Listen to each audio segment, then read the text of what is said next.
Good morning. I wanted to share my NBI narrative-based interviewing framework with you this morning. I share that innocence, purity, and freedom of my eye with you, and one day, hopefully, you could share that with me. As I enter my self-interview, I settle into the strength and serenity of the silence. The silence is the portal to my meditative clearing, and in this clearing, I sit as one with the Holy Spirit in stillness. The stillness is where the vast and expansive emptiness rests. The stillness is my meditative state, the gateway to mastering the void. And as I reclaim my mind, I invite God into my void, asking Him to fill and use my mind with purpose. And as I flow as one with God, He fills the stillness and emptiness with the knowledge, understanding, and wisdom of my descendants. The generational wisdom God delivered to me in His divine download was a divine design within stillness. Today my teacher is stillness, and stillness is saying to me, I am where emptiness resides. I am the space silence produces. I am the sanctuary of your soul and spirit.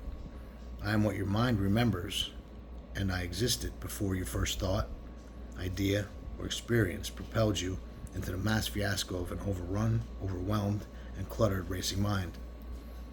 I am where your mind and body are most complete. Stillness is telling me that it is home to the silent whisper of my eye. And when I am awake, alert, and aware as the witness to the whisper, it becomes an extraordinary voice of my inner warrior. Stillness is telling me that when I stop and return to my eye, I'm returning to the silence.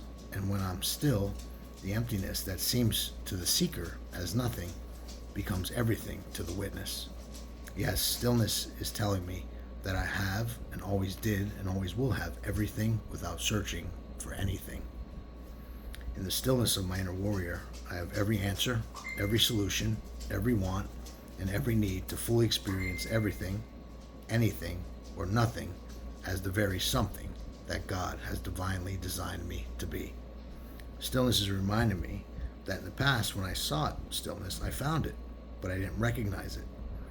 The emptiness that stillness revealed was unfamiliar, so I replaced the innocence, purity, and freedom living in the stillness with familiar thoughts, worries, anxieties, fears, plans, ideas, expectations, and doubt. Stillness is reminding me that I was confused or misled by the world around me, and I can't be upset or blame the world around me, because if I wasn't aware of it, I didn't know, understand, or recognize it, how could I understand the unlimited potential and power living in the emptiness of the stillness at the center of silence?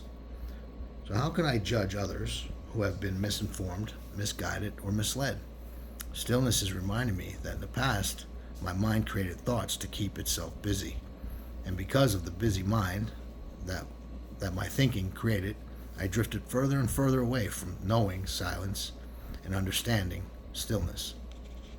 Stillness is reminding me that over years of my life, I resisted the stillness and the silence, and the more I resisted it, the more fearful of it I became. Stillness is teaching me that it is where my generational knowledge circulates, generational understanding stimulates, and generational wisdom permeates. Yes, stillness is teaching me that in the space stillness creates, I am the witness, the observer, and the orchestrator of my existence. Stillness is teaching me that it is where I can allow pain, suffering, loss, fear, sorrow, resentment, and anger to pass as teachers, not as things to merge my identity with. Stillness is teaching me to sit with what passes through it, but not to stay with what passes through it. Stillness is teaching me that it is the transition space where triggers, cravings, sadness, despair, depression, anxiety, discomfort, and suffering transform into teachers. Yes, the teacher reveals itself in the stillness of the silence. Stillness is teaching me that everything I experience is real, but the reality of everything I experience must be born from the innocence, purity, and freedom of my eye. Today my intention is alive. And the mode of energizing my intention is to live today as an active witness of everything alive within me. The purpose driving my intention is from Acts 17:28 that says, For in God we live and move and have our being. and Exodus 14:14 that says, God will fight for you, and you only have to return to silence and be still. My narrative construct is, I am alive. So I pray and ask God to allow His knowledge, understanding, and wisdom to flow from Him to me, through me, from me, and back to me, creating life in me and all around me. Stay blessed, keep interviewing, and I love you.